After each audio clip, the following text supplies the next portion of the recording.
Welcome back to my channel, Killam9033, and I'm here with more Bible stories. So, the person we'll be talking about today on February the 3rd, 2024, in the Bible is my favorite, Paul the Apostle story in the Bible. I told y'all, there's a lot of Pauls in the Bible though, but this Paul is representing my drink, Paul, my son, which is in the hospital right now. I know it sounds weird, but he is, okay? So he's the apostle now in the story. So let's see. Paul was a follower of Jesus Christ who faithfully converted to Christianity on the road to Damascus after prosecuting the very followers of the community that he joined. Or I could be Paul, because I am the creator of Paul, so that's probably why too. However, as we will see, Paul is better described as one of the founders of the religion rather than a convert to it. Scholars attribute 7 books of the New Testament to Paul. He was an influential teacher and a missionary to much of Asia Minor and present-day Greece, a founder of Christianity.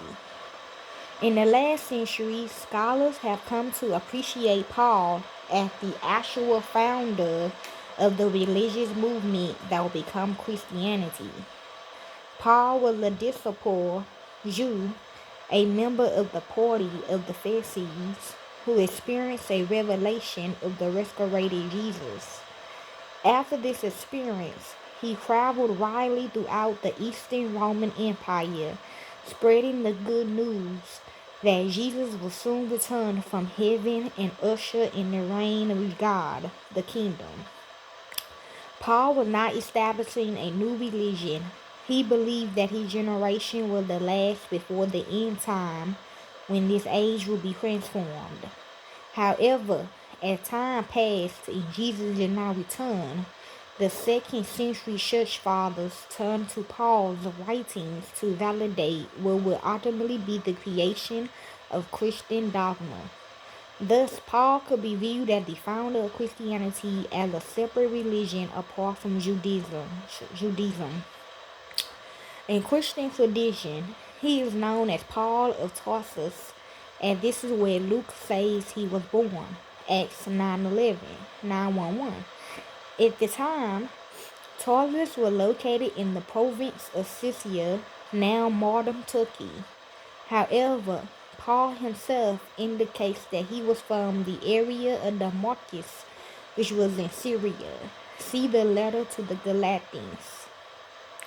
Luke has provided many of the standard elements in Paul's life, but most of the items stand in stark opposition to what Paul himself reveals in his letters. For instance, Luke claims that Paul grew up in Jerusalem, studying at the feet of many who will be considered the first rabbis of normative Judaism, and eventually becoming a member of the council, or the Sanhedrin. Paul himself says that he only visited Jerusalem twice, and even then his stay was a few days. What do we do about such contradictions? Paul said he received a vision of the resurrected Jesus, who commissioned him to be the apostle to the Gentiles. On the one hand, Luke has a very obvious agenda in his presentation of Paul as someone who willingly obeys any dictates from Jerusalem, consulting them constantly on how he should run his mission. On the other hand, Paul has an agenda as well, claiming that no one human told him what to do, but that is what the resurrected Christ who gave him the game plan. See Galatians. Yes, I did say I did, because I did create this after my daughter Jill got killed, got murdered, and you usually do pour liquor out to the ground, so he continually dismisses any influence from Jerusalem in his overall activities. In the final analysis, it is usually best to consult Paul's letters over Luke's version in terms of historicity when it comes to both Paul's motivation and his actual work. Paul's work. In the New Testament, we have 14 letters traditionally assigned to Paul, but the scholarly consensus now holds that of the 14. 7 was actually written by Paul: 1 Thessalonians, Galatians, Philemon, Philippians, 1 and 2 Corinthians, Romans. The others were most likely written by a disciple of Paul's, losing his name to carry authority. We understand these letters to be circumstantial, meaning they were never intended as systematically theologically or as treatises on Christianity. In other words, the letters are responses to particular problems and circumstances as they arose in various communities. They were not written as universal dictates to serve as Christian ideology, but only came to have importance and significance over time. Paul's conversion. Paul was a Pharisee and claims that when it comes to the law, he was more zealous with a Z and knew more about the law than anyone else. For the most part in his letters, the law at issue was the law of Moses. He was of the tribe of Benjamin, and thus Luke could see the prior name, Saul, a quite famous Benjaminite name. Name changes often go with a change of viewpoint in terms of a new person. Abraham to Abraham, Jacob to Israel, Simon to Peter, etc. He has also become the most famous convert in history, being struck blind on the road to Damascus as has become a metaphor for sudden enlightenment and conversion. However, convert is not the most accurate term to be applied to him. Conversion assumes changing from one kind of belief to another. There are two problems with this concept applied to Paul. At the time, there was essentially no Christian religion for him to convert to. Paul himself is ambiguous when it comes to understanding what he would have considered himself. When he says, when among the Gentiles, I acted as a Gentile. Yes. And when among the Jews, I acted as a Jew. Yes. I was all things to all men. It did not help us resolve the question. In talking about what happened to Paul, it is probably better to say that he was called by God in the tradition of calling of prophets of ancient Israel. In Galatians, Paul said he received a vision of the resurrected Jesus who commissioned him to be the apostle to the Gentiles. They were crucial for Paul in terms of his authority. Everyone knew that he was never one of the inner circle, so a directed straight from Jesus was the way in which Paul argued that he had as much authority as the earlier apostles. This is also crucially important in unraveling Paul's views of the law of Moses when it comes to his recruitment area, and something that should always be borne in mind when trying to analyze his views. Paul's call to be the apostle to the Gentiles was shocking because that he freely admits he had previously persecuted the Church of God. What a loaded sentence. Most scholars cannot agree on what this means. The first problem is with the word persecuted. In Greek, this could mean anything from heckling to throwing eggs to physical abuse. He never really explains it, nor does he give any explanation as to why he did it. Luke says that he used to vote the death penalty for Christians in the Sanhedrin, and then he obtained arrest warrants from the high priest to arrest Christians in Damascus, where he had his revelation. So, this is hyperbole on Luke's part. The high priest at the time had no such authorities, especially in another province. Paul as a prosecutor. Paul probably meted out what he himself received, the 39 lashes, a form of synagogue discipline, but this raises more questions. Synagogue councils had authority only upon the agreement of those in the community. In other words, Paul could have walked away from this, but he did not. Again, does this indicate that he still saw himself as a Jew? Question mark. And again, what did he receive the lashes for? Question mark.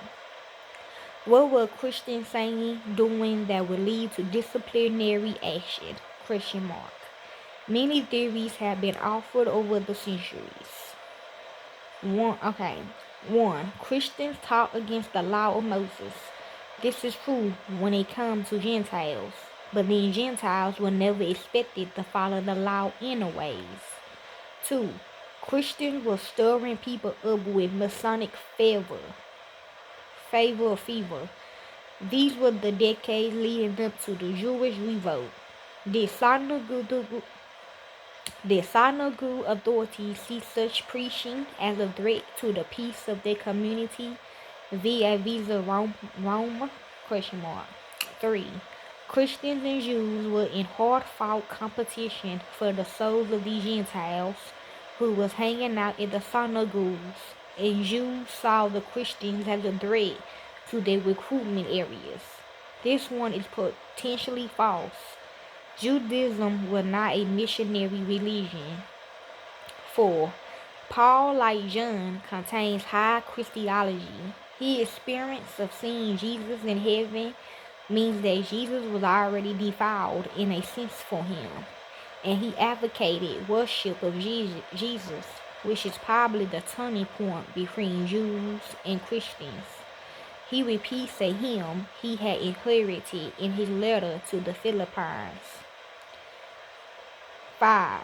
In your relationship with one another, have the same mindset as Christ Jesus. 6.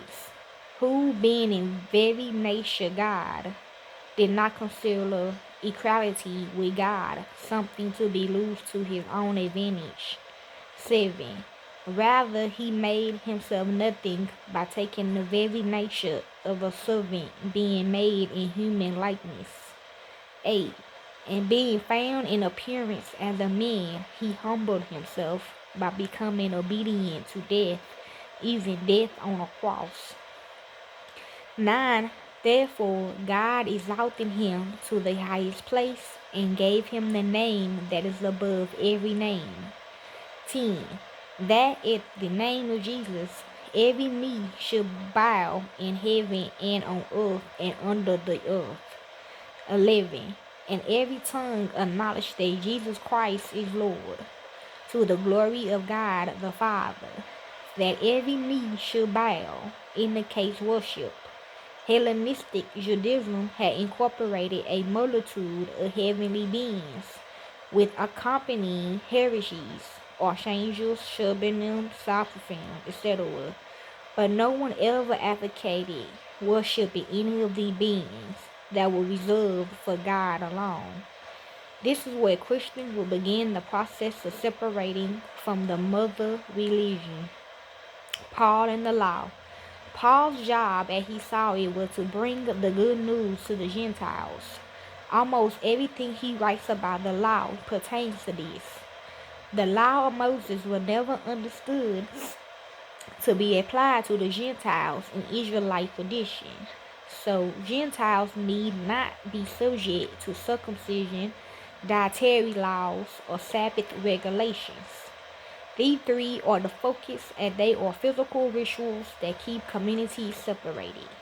And Paul sought to break down barriers between communities. Paul was adamant on the subject. One of the reasons is that it is probably what he experienced. He most likely observed some manifestation of the Spirit take place when Gentiles were baptized, such as speaking in tongues, the room shaking, prophecies, etc. And so he was convinced, if God chose to validate Gentiles in this way, how could they not be included in the kingdom? But Paul has a problem. He was a Pharisee. The law held a great meaning for him. How could God have created the law but then not apply it universally? This way it gets a little sticky. He can never say that the law is not good, and so he defends it, but at the same time, it does not apply to Gentiles. And in doing so, he sometimes paint himself into a corner and provide centuries of scholarly books and commentaries on this very subject. The letter to the Galatians deal with this problem of the law. Paul's plan was to establish communities throughout the Eastern Empire and then stay in touch through letters or revisit them to see how they were doing. Galatia was a province in central Turkey. Apparently, after Paul left, others came along and taught a different gospel.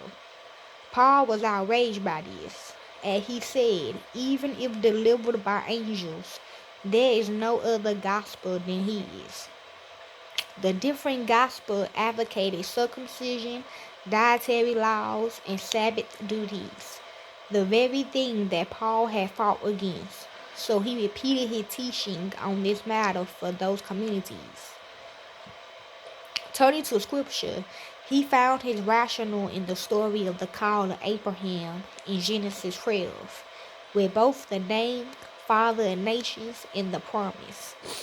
Paul claimed that Gentiles was included in this original covenant. Nations in Greek, ethnos, is what is translated as Gentiles. But then, why did God give the law of Moses with limited inclusion? Paul argued that the law served as a pedagogus. A pedagogus was a tutor, more often a slave, who accompanied young boys to school and also offered classes in the home. In other words, the law served as a guide to define sin, for if we did not know what sin was, how could we choose? But now, Christ is the telos of the law. Some Bibles translate this as the end of the law, but more accurately, it means the goal of the law. Does this mean that Jewish followers of Christ no longer had to follow the law? Of course not. If you were born under the law, you are required to follow it. So, Paul claimed that Gentiles are saved by faith alone and not by works of the law. Yes, I learned the other day that faith actually means fake. If you say it real fast, faith. Okay. Over the centuries, Paul's teaching was summed up in the phrase, the law-free mission to the Gentiles. But this is really a misnomer and led to many wrong conclusions on Paul's thoughts. His Gentiles were to be free of circumcision, dietary laws, and Sabbath regulations, but they were not totally free from the law. Do not imagine for one moment that Paul let his Gentiles continue with idolatry or any other pagan customs, and he incorporated Jewish ethical and shareable concepts into his communities. In his book, Paul E.P. Sanders applies modern social scientific methods to the study of Paul's views of the law and concludes that he follows a pattern of religion or how one gets in and how one stays in. For Paul, the Gentiles get in not by following the law, but once in, they follow the law or Paul's version of it. Another phase of Paul's become the basis of centuries of commentary, culminating in Martin Luther's separation from the Church of Rome. Paul claimed that Gentiles are saved by faith alone, and not by works of the law. What he meant by works of the law were those rituals barriers between communities, circumcision, and dietary laws, etc. But for centuries, it was understood as the great divide between Judaism and Christianity. A careful reading of his letters indicates that Paul is not setting himself up against Judaism per se, but against those other Christians who believe that Gentiles have to become Jews first before entering the community. Who were the other Christians? We think they were probably Gentile Christians, not Jews. So why would Gentile Christians advocate circumcision? Paul says that after he had been in the mission field several years, he went up to Jerusalem for a meeting over the Gentiles, which may or may not be the meeting Luke relates in Acts 15. The timing was odd. Scholars placed the meeting circular 49/50, and according to Luke, Gentiles had been approved after Peter's meeting with Cornelius. So why years later is a meeting required to settle the issue? One theory is that time was passing and Jesus had not returned. Perhaps some Gentile Christians thought they had erred by not becoming Jews first and thought that by doing so, it would help speed up the time for the end. Paul is not worried about the time in the same way. With his own experience, he decided that when his Gentiles turned to the God of Israel, there was a sign of the final days, an element of the prophetic tradition concerning the final intervention by God. As apostles to the Gentiles, his role among the group was crucial to ushering in the final elements. In other words, the kingdom waits upon Paul's reaching as many Gentiles as he can. Once that is accomplished, then the Jews will see the light and join. Romans 9:11. Okay, in death. We cannot confirm where or how Paul died. Paul's letter to the Romans is most likely one of his last surviving works, in which he told his audience that he was going to Jerusalem for a visit and then was coming to Rome to see them, with plans to continue on to Spain. Luke told the story of Paul's arrest in Jerusalem, where he, as a Roman citizen, had the right to appear to the Roman emperor. The book of Acts ends with Paul under house arrest in Rome, continuing his preaching. It is only in later 2nd century CE narratives that we find legendary material of Paul's trial in Rome, with alleged letters between Paul and the Stoic philosopher Seneca. After conviction, he was beheaded and his body buried outside the walls of the city on the road to Ostia, so that his grave would not become a shrine. Years later, the site would become the current Basilica in Rome, St. Paul's. Outside the walls, and the Vatican had always claimed that his body rests in a sarcophagus within the church. Okay, that's Paul the Apostle's story in the Bible. Enjoy.